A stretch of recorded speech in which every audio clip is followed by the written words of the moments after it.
माननीय श्री अरोड़ा जी। धन्यवाद अध्यक्ष महोदय। आज G20 जो कल से हमारी दिल्ली में समिट आरंभ होने जा रही है, उसको लेकर जो नरेंद्र मोदी जी की अध्यक्षता में G20 का पूरा कार्यकाल रहा, उस विषय पर और चंद्रयान 3 जो चंद्रमा के साउथ पोल पर लैंड किया 23 अगस्त को, उस संदर्भ में माननीय संसदीय कार्य मंत्री जी ने आज ये प्रस्ताव रखा है हमारे देश के वैज्ञानिकों का आभार व्यक्त करने का, देश के प्रधानमंत्री जी का आभार व्यक्त करने का, और G20 में जो हमें उत्तराखंड को अवसर मिला, उस अवसर को जिस प्रकार से उत्तराखंड को पूरे विश्व के सामने रखा गया, उसमें नेतृत्व करने के लिए माननीय पुष्कर सिंह धामी जी का मैं उस प्रस्ताव से संबद्ध करते हुए, और आज ये हमारा सौभाग्य है कि आज 8 सितंबर है और 8 सितंबर को ये चर्चा हो रही है। कल 9 और 10 सितंबर को दिल्ली में जो G20 की हमारी समिट है वो आरंभ हो रही है। पूरे विश्व के बड़े बड़े नेता, पूरे विश्व को नेतृत्व देने वाले लोग आज दिल्ली में पहुंच चुके हैं।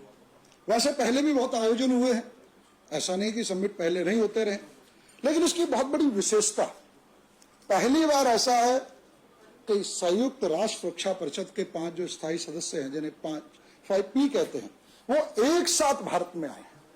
यह पहली बार हो रहा है। और दिसंबर 2022 में भारत को आदरणीय प्रधानमंत्री नरेंद्र मोदी जी के नेतृत्व में G20 की अध्यक्षता मिली थी। और G20 की अध्यक्षता ये रोटेशन से मिली, लेकिन जिस तरीके से पूरे ये 3 से 4 क्वार्टर जो हमारे निकले और जिस तरीके से G20 का उपयोग किया गया विश्व में भारत को नेतृत्व देने का, मैं प्रधानमंत्री जी का बहुत बहुत आभार व्यक्त करता हूं। कल्पना करें, ये केवल हो भी सकता था कि 60 स्थानों पर 200 से अधिक बैठकें होती हैं, 125 देशों के 1 लाख डेलीगेट्स इस भारत में आते हैं। ये एक अवसर था भारत की, हमारी संस्कृति को, भारत की उपलब्धि को विश्व के सामने रखने का। कल हमारे प्रगति मैदान में भारत मंडपम में भारतीय संस्कृति के आधार पर उस केंद्र पर यह समिट होने जा रही है। और सबसे बड़ी अगर विशेषता देखते हैं, जब दिसंबर 2022 में G20 की अध्यक्षता प्रधानमंत्री नरेंद्र मोदी जी को मिली, तो एक इसकी थीम आई। वो थीम हमारी भारतीय संस्कृति पर आधारित थी। अध्यक्षता तो कई देशों को मिली होगी, वो थी वसुधैव कुटुंबकम, जो हमारे राजगढ़ में है, हमारी संस्कृति का आधार। तो माननीय मोदी जी ने उसी आधार पर जो वन अर्थ के साथ साथ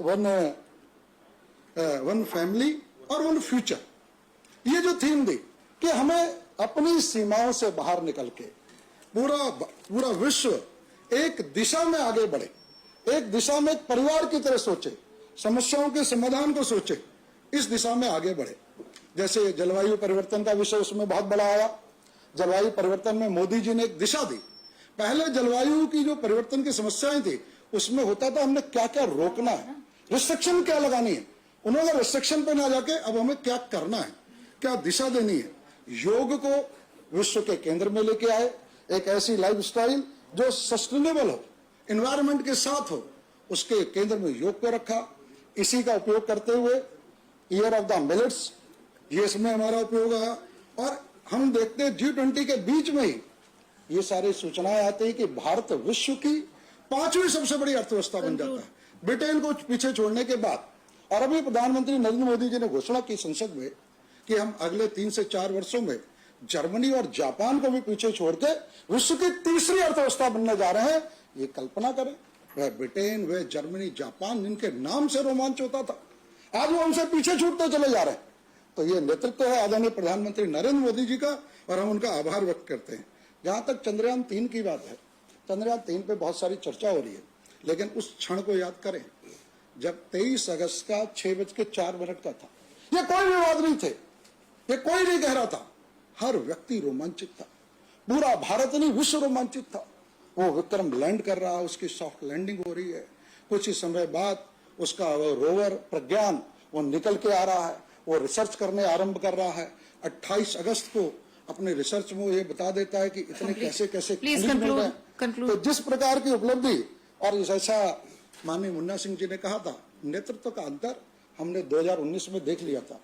4 साल पहले जब चंद्रयान 2 जब वहां पर जिसको सो कॉल्ड फील्ड कहा गया था, उस समय में जिस प्रकार से प्रधानमंत्री ने नेतृत्व दिया था, और अंत में एक लाइन कहते हुए एक जो बहुत बड़ा अंतर है चंद्रयान 3 का, वो अंतर ये था कि जब